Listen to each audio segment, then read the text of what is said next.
Hello दोस्तों, कैसे आप लोग। मैं उम्मीद करता हूँ आप अच्छे होंगे और आपका पढ़ाई अच्छा चल रहा होगा। आज के इस वीडियो में हम लोग बात करेंगे एनटीपीसी सीबीटी 2 के लिए।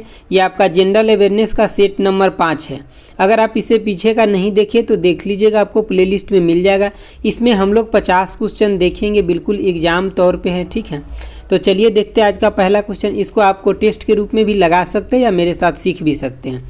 देखिए पहला क्वेश्चन है आपका कि लाल मिट्टी पर खेती करना कठिन है, क्योंकि तो किस लिए कठिन है। तो इसका आंसर आपका ऑप्शन ए हो जाएगा कि इसकी जल धारण क्षमता जो होता है ये कम होता है, और लाल मिट्टी के अंदर जो होता है ये आपका आयरन और सिलिका बहुत ज़्यादा मात्रा में पाया जाता है। और लाल मिट्टी का रंग जो होता है लाल होता है, किस वजह से, तो लौह ऑक्साइड की वजह से इसका रंग जो होता है ये लाल होता है। ये भी एग्जाम में पूछा गया क्वेश्चन है। अगला क्वेश्चन देखिए, अगला आपका 2 नंबर क्वेश्चन है। कह रहा है कि कैच मेमोरी यानी कि कैच मेमोरी या कैश मेमोरी किनके बीच में क्रिया करता है, यानी कि किसके बीच में ये मतलब नेटवर्क बना करके रखता है। तो इसका आंसर आपका ऑप्शन ए हो जाएगा सीपीयू और रैम के बीच में। ये रैम के जगह आपको कभी कभी यहाँ पे मतलब मेन मेमोरी भी दे देगा, तो मतलब वो भी सही हो जाएगा, ठीक है। या तो रैम लिखा रहेगा या मेन मेमोरी लिखा हुआ रहेगा। रैम का फुल फॉर्म होता है रैंडम एक्सेस मेमोरी, और सीपीयू का होता है सेंट्रल प्रोसेसिंग यूनिट के बीच में ये कनेक्टिविटी बना करके रखता है। अगला क्वेश्चन आपका 3 नंबर है। कह रहा है कि डैश डैश द्वारा एसी को डीसी में परिवर्तित किया जाता है या बदला जाता है। तो किसके द्वारा किया था, तो इसका आंसर आपका ऑप्शन बी हो जाएगा, रेक्टिफायर के द्वारा एसी से डीसी में बदला जाता है। अगला क्वेश्चन देखिए, अगला आपका 4 नंबर क्वेश्चन है। कह रहा है कि निम्न में से कौन सबसे पतली त्वचा है। तो देखिए सबसे पतली त्वचा जो है इसका आंसर आपका ऑप्शन बी हो जाएगा, मतलब ए सी और डी नहीं होगा, ठीक है। ऑप्शन बी हो जाएगा, यानी कि कंजिटिवा जो होगा ये आपका सबसे पतली त्वचा होता है, ठीक है, मानव शरीर के अंदर। अगला क्वेश्चन देखिए, अगला आपका क्वेश्चन है 5।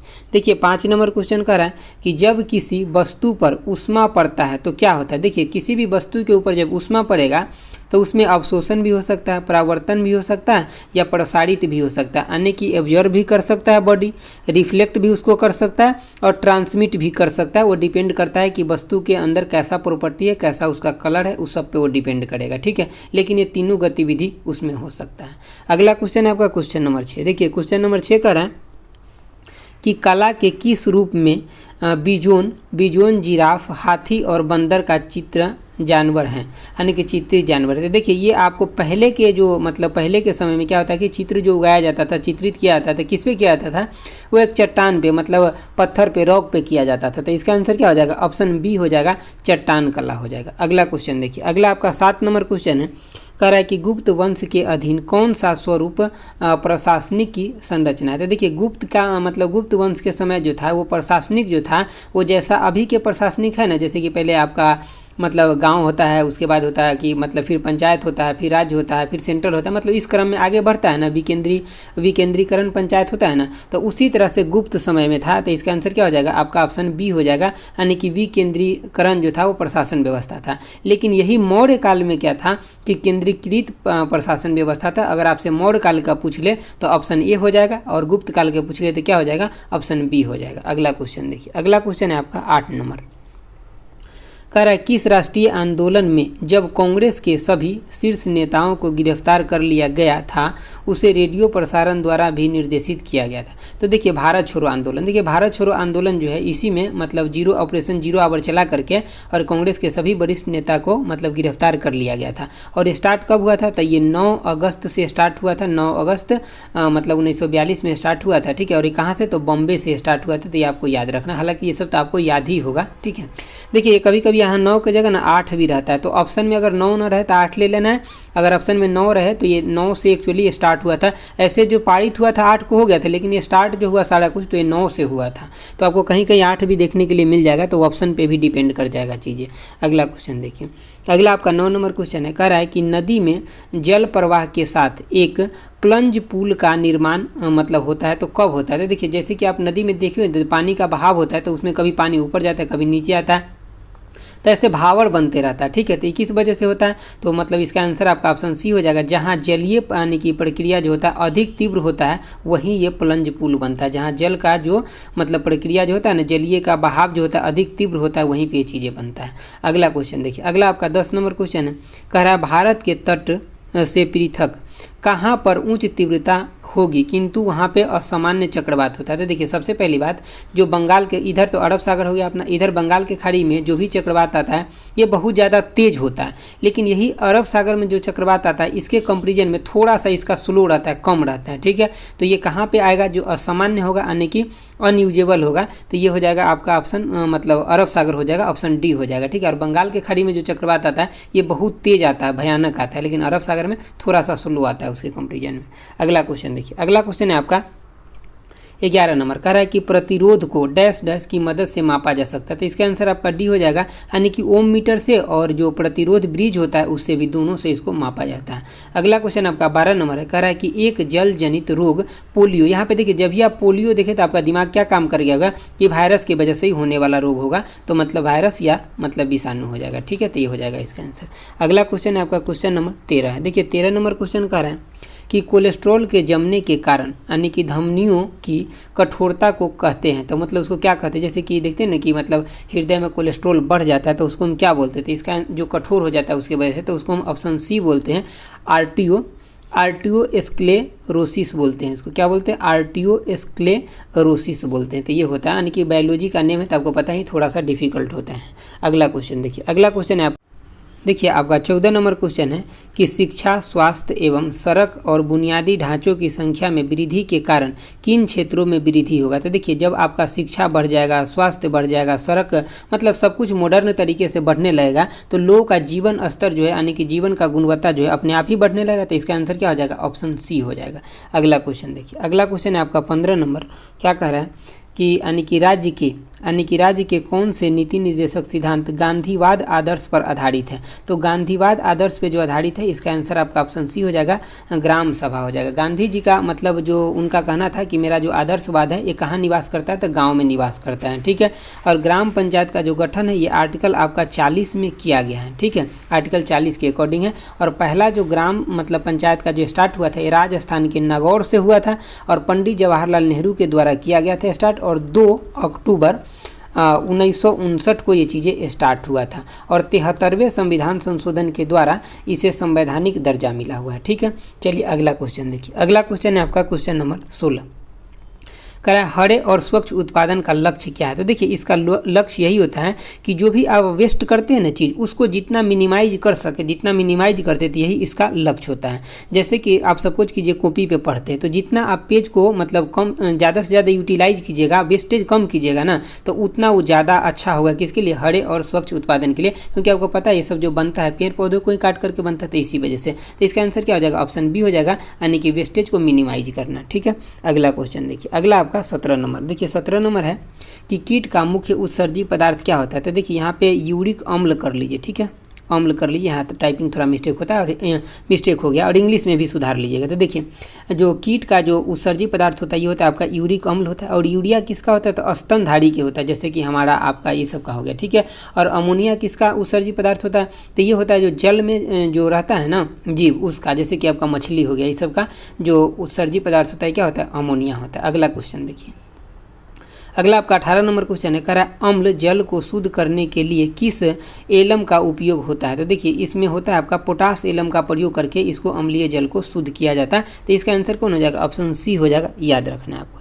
अगला क्वेश्चन देखिए, अगला है आपका 19 नंबर, क्या कह रहा है कि गर्भ का लिंग निम्न पर यानी कि निर्भर करता है। तो किसके ऊपर निर्भर करता है, तो इसका आंसर आपका ऑप्शन बी हो जाएगा, एक्स और वाई क्रोमोसोम पर निर्भर करता है। देखिए जो फीमेल होता है वहाँ से तो हमेशा एक्स क्रोमोसोम आता है, लेकिन जो मेल होता है यहाँ से एक्स भी आता है और वाई भी आता है। ठीक है, वाई तो जब एक्स आता है तो ये होता है गर्ल्स मतलब होता है, और जब वाई इधर से आए और इधर से तो एक्स ऑलवेज आता है, तो ये किससे होता है, तो इससे बॉय होता है। ठीक है, तो मतलब इसके बेसिस पे ही मतलब लिंग का निर्धारण होता है। ठीक है, चलिए कई बार ये क्वेश्चन पूछा जाता है कि अगर मेल पार्ट से अगर जैसे कि एक्स क्रोमोसोम आएगा तो मतलब कौन सा बेबी बनेगा, तो ये गर्ल्स हो जाएगा। ठीक है, और वाई आएगा तो बॉयज हो जाएगा। अगला क्वेश्चन देखिए, अगला क्वेश्चन है आपका 20 नंबर, क्या कह रहा है कि कारोबार का कौन सा रूप निजी और सुरक्षित तेज व्यापार और विश्वव्यापी प्रतिस्पर्धा के लिए आने की अनुमति देता है। तो कौन किसके द्वारा दिया जाता है, तो ये वाणिज्य मंत्रालय के द्वारा दिया जाता है। तो इसका आंसर क्या हो जाएगा, ऑप्शन ए हो जाएगा, वाणिज्य हो जाएगा।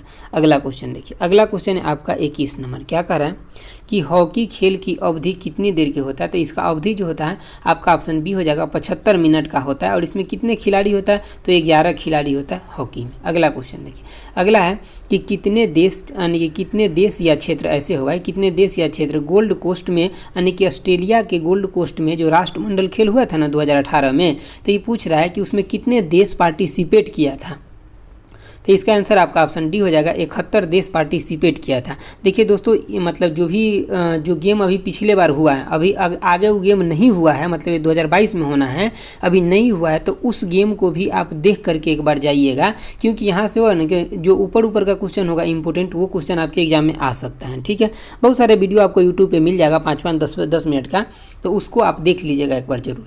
देखिए क्या कर रहा है कि निम्नलिखित में से कौन सा एक यानी कि वर्ड प्रोसेसर का उदाहरण नहीं है। ठीक है, तो वर्ड प्रोसेसर का उदाहरण इसमें से कौन नहीं, तो इसका आंसर आपका डी हो जाएगा। माइक्रो यानी कि माइक्रोसॉफ्ट एक्सेल जो होगा ये वर्ड प्रोसेसर का उदाहरण नहीं है, जबकि आपका ए, बी और सी जो होगा ये होगा। ठीक है, तो इसका आंसर क्या हो जाएगा, ऑप्शन आपका डी हो जाएगा। अगला क्वेश्चन देखिए, अगला आपका 24 नंबर क्वेश्चन है, कह रहा है कि लुप्त प्राय या दुर्लभ प्रजाति की सुरक्षा एवं संरक्षण के लिए उन्हें प्राकृतिक निवास में एक जगह से दूसरे जगह जो ले जा करके रखा जाता है। सपोज कीजिए कि उसका प्राकृतिक निवास पहले यहाँ था। ठीक है, अब यहाँ मतलब जैसे कि जो सोसाइटी है, जो गवर्नमेंट का सोसाइटी है, इसको देखभाल करने के लिए अगर उनको लगता है कि यहाँ इसको सुरक्षित नहीं रखा जा सकता, कहीं और ले जाके रखा जा सकता है जहाँ से इसका प्रजाति बच सके, तो उसको हम क्या बोलते हैं, एक्स सीटू बोलते हैं। जो एक जगह से इस प्रजाति को उठा करके ले जाना और दूसरे जगह रखना।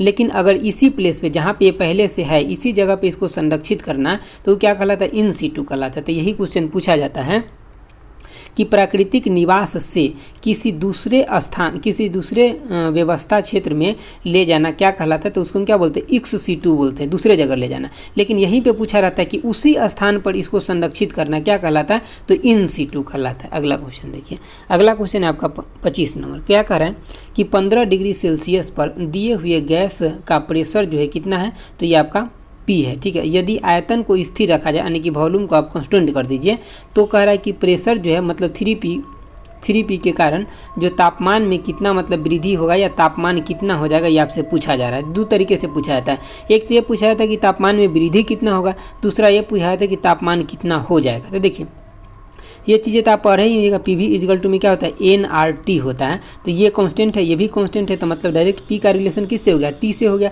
तो हम यहाँ पे निकाल लेते हैं। जैसे देखिए यहाँ पे डिग्री सेल्सियस में दिया है ना, लेकिन ये फार्मूला जो होता है आइडियल गैस इक्वेशन का, ये ऑलवेज यहाँ पे एब्सोल्यूट टेम्परेचर होता है, मतलब जो टेम्परेचर होगा वो केल्विन में होगा। तो 15 डिग्री कितना हो जाएगा, तो इसमें जोड़ दीजिए आप कितना, तो 273 ऐड कर दीजिए, कितना हो जाएगा, 200 आपका 88 हो जाएगा, ये टेम्परेचर हो जाएगा, केल्विन में हो गया। तो अब आपको एगो टेम्परेचर और दूगो प्रेशर भी पता है, तो इसको आप लगा लीजिए रिलेशन। देखिए पी हम ऊपर रख लेते हैं, नीचे में टी लेके आते हैं। टी के जगह कितना लिख ले, तो डायरेक्ट हम लिख लेते हैं कितना, 288 लिख लेते हैं। 200 आपका कितना हो जाएगा, 88। एगो आपका इधर कितना है, तो 3P हो जा रहा है अब। ठीक है, और टी कितना था, निकल जाएगा। तो देखिए पी से पी कट गया। ठीक है, तब टी इजकल टू कितना आ गया, तो यानी कि 288 गुना में 3 हो जाएगा। ये टेम्परेचर जो आएगा किस में आएगा, तो केल्विन में आएगा। अब हमें यहाँ आंसर जो दिया है डिग्री सेल्सियस में दिया है, तो इसमें से हम 273 घटा लेंगे तो हमारा किस में आ जाएगा, तो मतलब डिग्री सेल्सियस में आ जाएगा। तो इसका आंसर क्या हो जाएगा, ऑप्शन आपका बी हो जाएगा, 591 हो जाएगा। ये आप घटा जोड़ कर लीजिएगा। ठीक है, चलिए अगला क्वेश्चन देखिए। अगला आपका 26 नंबर क्वेश्चन है, क्या कह रहा है कि पर्यावरण का पहला संयुक्त राष्ट्र सम्मेलन कहाँ आयोजित हुआ था, तो इसका हुआ था आपका ऑप्शन बी हो जाएगा, स्टॉकहोम लंदन में हुआ था। कहाँ पे, स्टॉकहोम लंदन में। अगला क्वेश्चन देखिए, अगला आपका 27 देखिए आपका 27 नंबर क्वेश्चन है कि रेड क्रॉस की स्थापना कब हुई थी। तो देखिए रेड क्रॉस की स्थापना हुआ था आपका 8 मई, इसको याद रखिएगा डेट के साथ, 8 मई 1863 को हुआ था। इसको जो है ना मतलब 8 मई को रेड क्रॉस दिवस भी मनाया जाता है, ये भी एग्जाम में पूछा गया क्वेश्चन है। उसके बाद इसको 3 बार जो है ना शांति का नोबेल पुरस्कार मिल चुका है। कब, तो 1917 में, 44 में और 63 में। इसको 3 बार जो यहाँ सब 19 होगा। ठीक है, तो इसको 3 बार जो है क्या मिल चुका है, तो नोबेल का शांति पुरस्कार मिल चुका है। ये भी एग्जाम में पूछा गया क्वेश्चन है। ठीक है, चलिए अगला क्वेश्चन देखिए। अगला आपका क्वेश्चन है 28 नंबर, क्या कर रहा है कि एपी कल्चर संबंधित है। तो किससे संबंधित है, देखिए एपी कल्चर का संबंध है आपका मधुमक्खी पालन से, और रेशम उत्पादन किससे संबंधित है, सेरीकल्चर से संबंधित है। ठीक है, तो ये सब बहुत आसान क्वेश्चन है, आपको ध्यान रखना है। लेकिन CBT 2 में जो जनरल अवेयरनेस का पेपर जो होता है ना, ये आपका मीडियम ही होता है, बहुत ज़्यादा टफ नहीं होता है। देखिए आपका ये 29 नंबर क्वेश्चन है, करा अकबर का मृत्यु कहाँ हुआ था। तो अकबर की मृत्यु हुआ था ये मगहर में हुआ था, और इसका जन्म कहाँ हुआ था, तो काशी में। ठीक है, तो ये आपको याद रखना है। अगला क्वेश्चन देखिए, अगला आपका 30 नंबर क्वेश्चन है, कह रहा है कि राष्ट्रीय ध्वज की मध्य में जो सफ़ेद पट्टी होता है वो किसको दिखाता है। तो देखिए इसमें जो मतलब 3 पट्टी होता है, एक तो मतलब जो बीच वाला होता है, मैं थोड़ा सा आपको यहाँ पे बता देता हूँ। देखिए जैसे कि मतलब डायग्राम थोड़ा रफ में ही बना रहा हूँ आप, लेकिन समझ लीजिएगा। देखिए 3 पट्टी, बीच वाला सफ़ेद हो गया, इस बीच में चक्र लगा रहता है, 24 तिल्ली होता है इसके बीच में, ठीक है। तो जो ऊपर वाला जो होता है आपका जो केसरिया रंग होता है, ये किसको दिखाता है, तो ऊपर वाला जो केसरिया रंग होता है ये आपको मतलब साहस और बलिदान का प्रतीक होता है। तो इसका अगर केसरिया पूछा रहता तो आपका ऑप्शन नहीं हो जाता। बीच वाला जो होता है वो उजला होता है, तो किसको दिखाता है, तो ऑप्शन सी को दिखाता है, यानी कि सच्चाई और शांति का प्रतीक होता है। लेकिन नीचे वाला जो हरा होता है ये किसको दिखाता है, तो ये खुशहाली और समृद्धि को दिखाता है, खुशहाल और समृद्ध दिखाता है, ठीक है, जो नीचे वाला हरा कलर होता है ये। तो आपको सभी याद रखना है। और बीच में जो चक्र होता है इसमें 24 तिलिया होता है। अगला क्वेश्चन देखिए, अगला क्वेश्चन है आपका 31 नंबर। क्या कर रहा है कि भारत का 29वां राज्य बना था। देखिए 29वां राज्य जो बना था तेलंगाना, ये 2 जून और 2014 के बना था, लेकिन अभी प्रेजेंट में 28 राज्य और 8 यूटी है। तो ये आपको याद रखना है, अभी प्रेजेंट का ये है, ठीक है। चलिए अगला क्वेश्चन देखिए, अगला क्वेश्चन है आपका कि यानी कि कठोर स्टील में कितना प्रतिशत जो है कार्बन मिलाया जाता है। तो सबसे पहली बात, जो स्टील को कठोर बनाने के लिए उसमें कार्बन मिलाया जाता है, और कितना, तो देखिए 0.5 से लेकर के और 1.5% तक मिलाया जाता है, ये मैक्सिमम होता है। अगला क्वेश्चन देखिए, अगला क्वेश्चन है आपका 33 नंबर। क्या कर रहा है कि पिक्रिक अम्ल जो होता है क्या होता है, तो इसका आंसर आपका ऑप्शन ए हो जाएगा 2,4,6 ट्राई नाइट्रोफिनॉल जो होता है ये क्या होता है, तो पिक्रिक अम्ल होता है। अगला क्वेश्चन आपका है 104 नंबर। क्या कर, सॉरी 104 बोल दिए, ये गलती से ऐसे हो गया, 34 नंबर क्वेश्चन है, ठीक है। देखिए क्या कह रहा है कि सल्फेट अयस्क निम्नलिखित में से कौन सा नहीं है। तो देखिए सल्फेट अयस्क बाकी तो 3 है लेकिन एक नहीं है, तो इसमें आंसर आपका ऑप्शन बी हो जाएगा, कैलामाइन जो है सल्फेट अयस्क नहीं है। इसमें क्या होता है, तो जिंक होता है, ये जिंक का अयस्क होता है, ये कैलामाइन जो होता है सल्फेट का नहीं होता। जबकि सल्फेट का कौन कौन हो जाएगा, तो आपका ऑप्शन ए हो जाएगा, सी हो जाएगा और डी हो जाएगा, ये जिंक का होता है, ठीक है, सॉरी सल्फेट का होता है। और जिंक का कौन सा होता है, तो जिंक का ऑप्शन बी होता है, कैलामाइन होता है। तो इसमें सल्फेट का नहीं पूछा था तो ये जिंक वाला हो जाएगा, ऑप्शन बी हो जाएगा। अगला क्वेश्चन देखिए, अगला क्वेश्चन है आपका 35 नंबर। क्या कह रहा है कि काला आजार के लिए उत्तरदायी जीव की उत्पत्ति का कारण है। तो देखिए काला जार जो होता है ये किसके वजह से होता है, तो लिस्मानिया के वजह से होता है। किसके वजह से होता है, लिस्मानिया के वजह से होता है, लिस्मानिया जीवाणु होता है उसके वजह से होता है। लेकिन यहाँ ये क्वेश्चन नहीं पूछ रहा है, कह रहा है कि उत्तरदायी जीवों की उत्पत्ति का कारण है। तो उत्पत्ति का क्या कारण है, तो इसका आंसर आपका ऑप्शन बी हो जाएगा, अधोमुखी युग्मक विखंडन के कारण इसका उत्पत्ति होता है। तो ये आपको डायरेक्ट याद रखना है। देखिए अगला क्वेश्चन है आपका 36 नंबर। क्या कह रहा है कि 24 नवंबर 2020 को किसे अंतर्राष्ट्रीय क्रिकेट परिषद के अध्यक्ष चुना गया। तो ये किसको चुना गया, तो ये चुना गया ग्रेग बार्कले को चुना गया। तो ऑप्शन ए यानी कि ये हो जाएगा, ग्रेग बार्कले हो जाएगा, ठीक है। दोस्तों देखिए 2021 के करंट अफेयर तो आप लोग पढ़ ही रहे हैं, लेकिन हम 2020 का थोड़ा सा आपको इसलिए बता रहे हैं ना क्योंकि 2020 का कुछ करंट अफेयर है जो इंपॉर्टेंट है, आपके एग्जाम में आने का पूरा चांस है। हालांकि आप लोग 2021 का कवर करते रहिए, जो 2020 का इंपॉर्टेंट होगा वो हम आपको सेट के माध्यम से कराते भी रहेंगे, ठीक है। बाद में हम 2021 का भी डालेंगे, लेकिन अभी 2020 का ही डाल रहे हैं। देखिए आपका 37 नंबर क्वेश्चन है कि 8 नवंबर 2020 को संपन्न गोल्फ प्रतियोगिता ह्यूस्टन ओपन 2020 किसने जीता थे, किसके द्वारा जीता गया। तो इसका आंसर आपका ऑप्शन ए हो जाएगा, कार्लोस ओर्टिज के द्वारा जीता गया। किसके द्वारा, कार्लोस ओर्टिज के द्वारा जीता गया, ठीक है। तो ये आपको याद रखना है। अगला क्वेश्चन देखिए, अगला क्वेश्चन आपका 38 नंबर है, कह रहा है आईपीएल के इतिहास में लगातार 2 मेडन ओवर करने वाले पहले गेंदबाज बने। तो मतलब पहले गेंदबाज कौन है, तो ये इसका आंसर आपको देना है। तो इसका आंसर आपका ऑप्शन बी हो जाएगा, मोहम्मद यानी कि सिराज हो जाएगा। कौन हो जाएगा, मोहम्मद सिराज हो जाएगा। अगला क्वेश्चन देखिए आपका क्वेश्चन नंबर 39 कह रहा है कि जुलाई 2020 में राष्ट्रीय मानवाधिकार आयोग ने मानव अधिकारों पर कोविड-19 प्रभाव का अध्ययन करने हेतु किसकी अध्यक्षता में एक विशेष समिति के गठन किया गया। तो देखिए समिति का गठन हुआ है, इसीलिए क्वेश्चन इंपॉर्टेंट हो जाएगा। तो इसका आंसर आपका बी हो जाएगा, यानी कि डॉक्टर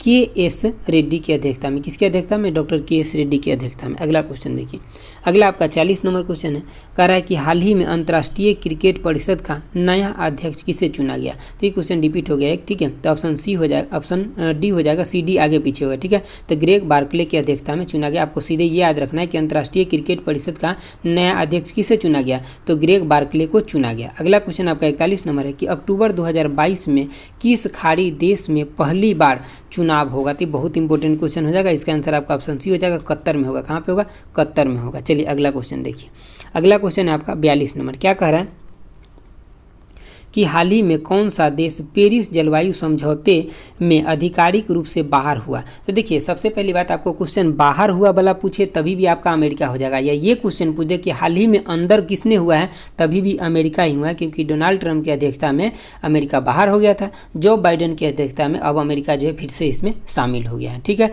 तो क्वेश्चन को आपको ध्यान रखना है कि क्या पूछ रहा है।